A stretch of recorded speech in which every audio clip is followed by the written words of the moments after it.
Okay, chapter third. मेरे प्यारे बच्चों, आज हम पढ़ाते हैं 8th class CBSE board geography का थर्ड चैप्टर, जो कि आपके हाफरली, जो अभी रिसेंटली पेपर सितंबर के आसपास होने वाले हैं 2025 में। तो ये हाफरली के पेपर में इम्पॉर्टेंट है, ठीक है। मैं चैप्टर वाइज जो मोस्ट इम्पोर्टेंट क्वेश्चन होंगे उनके ऊपर 100% मैंने लिख रखा है, उनको ज़्यादा ध्यान से पढ़ के जाना है, ठीक। वो तो कंपलसरी है, बकाया आप पूरा एक बार देख के जाना, ठीक है। आगे बढ़ते हैं। इसमें लिखा है, देखो ये टिक दी करेक्ट आंसर्स है। ये लिखा है हॉर्टिकल्चर मीन्स, इसका मतलब क्या होता है? इसका मतलब होता है ग्रोइंग मीन्स उगाना ऑफ फ्रूट्स, फलों को, एंड वेजिटेबल्स, सब्जियों को, ठीक। दूसरा है क्वेश्चन, कह रहा है गोल्डन फाइबर रेफर्स। ये गोल्डन फाइबर किसको बोलते हैं? हमारी ये खेती में तो हम बोलते हैं जूट को। किसको बोलते हैं? जूट को। फिर ये लिखा है लीडिंग प्रोड्यूसर ऑफ कॉफ़ी। हमें ये बताना है कि जो कॉफ़ी है उसको कहाँ पर उगाया जाता है सबसे ज़्यादा, तो है। अब यहाँ से है मोस्ट इम्पोर्टेंट क्वेश्चन आंसर। ये लिखा है व्हाट इज़ एग्रीकल्चर, मतलब एग्रीकल्चर क्या होता है? तो एग्रीकल्चर के बारे में हम आपको बताते हैं। कह रहे agriculture is the primary activity that involves the cultivation of crops, fruits, vegetables, flowers and क्या रियरिंग ऑफ लाइव स्टॉक्स। अब इसका मीन क्या हुआ? इसका मीन ये हुआ कि एग्रीकल्चर में हम क्या करते हैं, ये हमारी एक प्राइमरी का मतलब पहली, यानी कि प्राथमिकता है, ये पहली एक्टिविटी होती है जिसके अंदर क्या क्या इन्वॉल्व होता है। हम इसमें कल्टीवेशन कर सकते हैं, जैसे क्रॉप्स कर सकते हैं, फसल उगा सकते हैं, फलों की खेती कर सकते हैं, वेजिटेबल्स सब्जियों की खेती, फ्लावर्स की खेती कर सकते हैं, ठीक है। इन सभी को हम करते हैं, ये खेत में ही होती है। नेक्स्ट क्वेश्चन, नेम बताने दी फैक्टर्स, वो घटक इन्फ्लुएंसिंग जो प्रभाव डालते हैं एग्रीकल्चर खेती पर। तो फैक्टर्स इन्फ्लुएंसिंग एग्रीकल्चर इंक्लूड्स दी, ये क्या लिखा है, टोपोग्राफी है ऑफ सॉइल, मिट्टी की उर्वरकता वगैरह, एंड क्लाइमेट। ये दो चीज़ें, एक टोपोग्राफी और एक क्लाइमेट, ये दोनों बहुत ज़्यादा प्रभाव डालती हैं किस पे? एग्रीकल्चर पे। अगर मिट्टी अच्छी होगी तो वहाँ हमारी क्रॉप्स बहुत अच्छी होंगी, ठीक है। नेक्स्ट क्वेश्चन बहुत इंपॉर्टेंट है, ये देखो व्हाट इज़ शिफ्टिंग। शिफ्टिंग का मीन क्या होता है? शिफ्टिंग कल्टीवेशन क्या होता है? और व्हाट आर इट्स डिसएडवांटेजिंग, और इसके डिसएडवांटेज का मतलब होता है, इसके लाभ तो पूछ नहीं रहा है, इसकी हानियाँ हमें बतानी है। तो देखो shifting cultivation is the type of farming, ये एक उस प्रकार की फार्मिंग है इन विच जिसमें एग्रीकल्चरल एक्टिविटीज़ जो होती हैं आर शिफ्ट कर दी जाती हैं फ्रॉम वन फील्ड से टू अनदर फील्ड, या अनदर फील्ड होगा अन्य खेतों में। वह जब दी फर्टिलिटी ऑफ दी सॉइल, जब मिट्टी की जो उर्वरकता है, जो उपजाऊता है ऑफ दी फार्मर्स इज़ डिमिन्स का भी जानते हो, जो कम हो जाती है। जैसे मिट्टी है, अभी पहली फसल करी हमने खेत में तो अच्छी हुई, दूसरी की तो ख़राब, मतलब थोड़ी और कम अच्छी हुई। ऐसे करते करते 3-4 साल में उसकी जो उर्वरकता है, फर्टिलिटी है, वो लो हो जाती है। देखो उसमें आगे जो है डिसएडवांटेज बताना, इट्स डिसएडवांटेज नंबर 1 डिफॉरेस्टेशन। आप जंगल को लगाओगे नहीं, पेड़ पौधे लगाओगे नहीं, तो इससे नुकसान ही तो है। फिर कह रहा है सॉइल इरोजन, इससे मिट्टी का कटाव हो जाता है, ठीक। फिर है small patches for cultivation, small patches for cultivation, यानी कुछ जगहों पे, छोटी छोटी जगहों पे हम क्या कर रहे हैं, फसल को उगा रहे हैं। Not sufficient for feeding in large population, कह रहे हैं नॉट सफिशेंट, ये सफिशेंट नहीं है फॉर फीडिंग, जैसे फीडिंग का मीन्स होता है भोजन, ठीक। इन लार्ज पॉपुलेशन, थोड़ा अमाउंट तुम क्या कर रहे हो, फसल उगा रहे हो, और ज़्यादा लोगों के लिए ये सफिशेंट है ही नहीं। फिर नेक्स्ट क्वेश्चन देखो इसमें लिखा है व्हाट इज़ प्लांटेशन एग्रीकल्चर। जो प्लांटेशन का मीन्स होता है पेड़ पौधे जो लगाते हैं, उसके बारे में पूछ रहा है, ये किस प्रकार की खेती है। तो देखो plantation agriculture is a type of commercial farming, ये एक कॉमर्शियल फार्मिंग होती है जिसमें इनकम ज़्यादा होती है। वेयर जहाँ ओनली अ सिंपल क्रॉप, केवल सिंपल सी क्रॉप्स उगाई जाती हैं, जैसे टी है, कॉफ़ी है, शुगर केन है, बनाना है और कॉटन है, इज़ ग्रोन, ये उगाई जाती हैं। A large amount of labour, करें a large amount of labour का मीन्स होता है ज़्यादा मात्रा में लेबर चाहिए, मज़दूरों की ज़रूरत पड़ती है।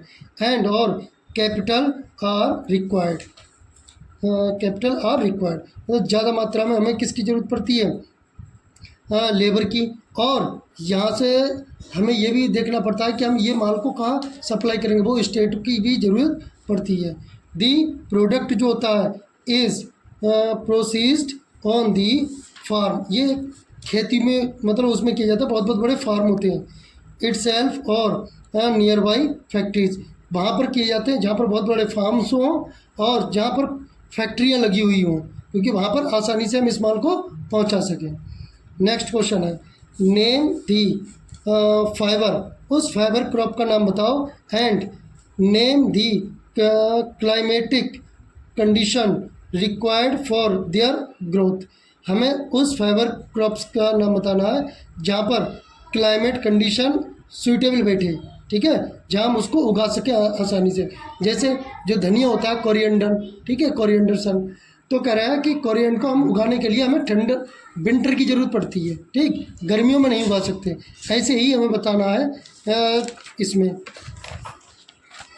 देखते हैं, देखो लिखा है टू मेजर फाइबर्स क्रॉप्स, जो टू मेजर फाइबर क्रॉप्स हैं आर, एक तो जूट है एंड एक है कॉटन। जूट जो होती है वो ग्रोथ उगाई जाती है वेल ऑन एल्यूवियल सॉइल, ये एल्यूवियल सॉइल है, बहुत अच्छी मिट्टी होती है। एंड रिक्वायर्स, इसको ज़रूरत होती है हाई टेम्परेचर की, हैवी रेनफॉल की, जैसे कि आपके होते हैं पैडी, धान, धान देखो और हैवी रेनफॉल में उगाए जाते हैं, टेम्परेचर भी हाई होता है। And humid climate, humid climate for its growth, इसके ग्रोथ के लिए ह्यूमिड क्लाइमेट भी चाहिए। कॉटन जो होता है नीड्स, उसको ज़रूरत होती है हाई टेम्परेचर्स की और लाइट रेनफॉल, हल्की बारिश की। एंड ब्राइट सनशाइन, और थोड़ी चमक भी होनी चाहिए सूर्य की। फॉर इट्स प्रॉपर ग्रोथ, धूप जरूर पड़नी चाहिए थोड़ी थोड़ी इसको उगाने के लिए, ठीक, इतना हो गया। इसके आगे देखो ये क्वेश्चन सब कंप्लीट हो गए, अब आती है हमारी वर्कशीट, ठीक है। इस वर्कशीट के बारे में पढ़ते हैं। इसमें इंपॉर्टेंट क्वेश्चन कुछ ही है, जैसे इसमें दिया इन इंडिया, भारत में एग्रीकल्चर जो है इज़ अ प्राइमरी एक्टिविटी है। हालांकि ये रिसेंटली भी पीछे पड़े हैं, लेकिन एक बार फिर इसको समझ लेते हैं। कह रहे ये प्राइमरी क्यों, बिकॉज क्योंकि 2/3 ऑफ इंडियाज़ पॉपुलेशन, यानी कि 2/3, 2/3 भाग हमारे भारत की जो पॉपुलेशन है स्टिल डिपेंड करती है ऑन एग्रीकल्चर। अगर हम खेती नहीं करेंगे तो समझ लो सब भूखे मर जाएंगे।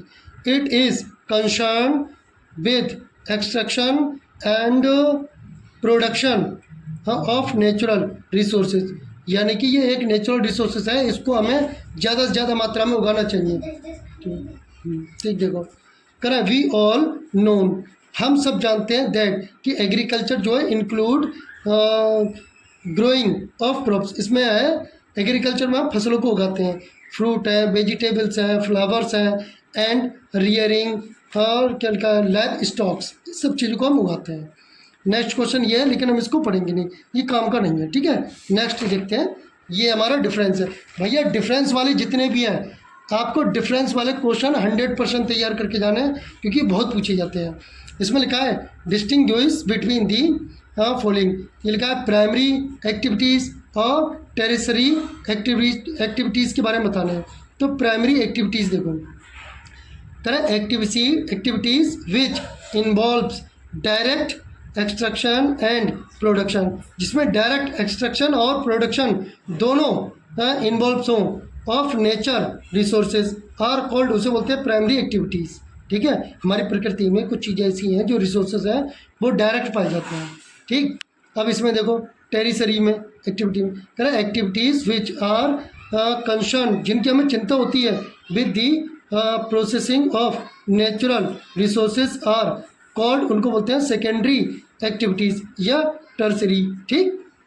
अब एग्जाम्पल देख लो, जैसे इसमें लिखा है मैन्युफैक्चरिंग एक्टिविटीज़ इन इंडस्ट्रीज़ और बेकिंग ब्रेड, जैसे तुम ब्रेड बना रहे हो वो 1-2 दिन में ख़त्म हो जाएगा, ख़राब भी हो सकता है, तो इसमें कंसर्निंग आ रही है, कंसर्निंग यानी कि हमको चिंता होगी उसमें। तो ऐसे ही टेरिसरी का मतलब होता है सेकेंडरी, जो हमारी एक्टिविटीज़ होती है वो थोड़ी डैमेज वाली होती है, इससे फ़ायदा कम होगा, ठीक। ये नेचुरल वाली देखो, फॉर एग्जांपल नेचुरल में है एग्रीकल्चर्स, जैसे फिशिंग है एंड गैदरिंग, इन चीज़ों को हम क्या बोलते हैं, ये प्राइमरी एक्टिविटीज़ होती हैं, ठीक। नेक्स्ट देखो ये लिखा है subsistence, subsistence farming and intensive farming. हमें फार्मिंग इन दोनों के बारे में बताना है कि है क्या। सबसिस्टेंस फार्मिंग क्या है और इंटेंसिव फार्मिंग क्या है। तो देखो substances farming uses low levels, ये कम लेवल की है ऑफ टेक्नोलॉजी, इसमें टेक्नोलॉजी का ज़्यादा इस्तेमाल नहीं होता है, ठीक है। एंड हाउस होल्ड लेबर, इसमें घर में ही काम हो जाता है। दी आउटपुट जो होगा प्रोड्यूस इज स्मॉल होगा, आउटपुट हमको कम मिलेगा, लेकिन इसमें ज़्यादा। In intensive farming farmer use simple tools का इस्तेमाल करेगा एंड मोर लेबर इसमें लगेगी to cultivate a small plot of land, छोटे से प्लॉट में ही मतलब बहुत सारा चीज़ को उगा सकते हो आप, इसमें बेनिफिट ज़्यादा होगा। ठीक, दैट्स ऑल, इसके बाद कुछ भी नहीं है।